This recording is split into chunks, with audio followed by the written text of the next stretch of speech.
ইজতিহাদের দ্বারা সমাধান বের করতে হয় তিন ক্ষেত্রে। এক নম্বর, যেসবগুলির সরাসরি সমাধান কোরআন হাদিসে উল্লেখই নাই। দুই নম্বর, উল্লেখ আছে কিন্তু অস্পষ্ট। তিন নম্বর, সুস্পষ্টই কিন্তু পরস্পর বিরোধী।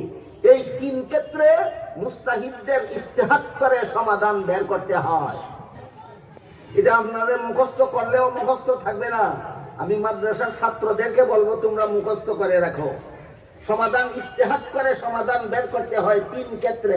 এক নম্বর, কোরআন হাদিসে উল্লেখ না থাকলে। দুই নম্বর, উল্লেখ থাকা সত্ত্বেও উল্লেখটা অস্পষ্ট ভাবে হলে। তিন নম্বর, সুস্পষ্ট উল্লেখ থাকা সত্ত্বেও সুস্পষ্ট বিবরণগুলি পরস্পর বিরোধী হলে এই ক্ষেত্রে মুস্তাহিদগণ ইজতিহাদের মাধ্যমে সমাধানে বসতে হয়। এইগুলি আপনারা বুঝবেনও না, স্মরণও রাখতে পারবেন না। শুধু মাদ্রাসার ছাত্রদের জন্য বলছি, এই ইজতিহাদ যে তিন ক্ষেত্রে করতে হয়, যে তোমরা শিক্ষা রাখো ভবিষ্যতে জাতিকে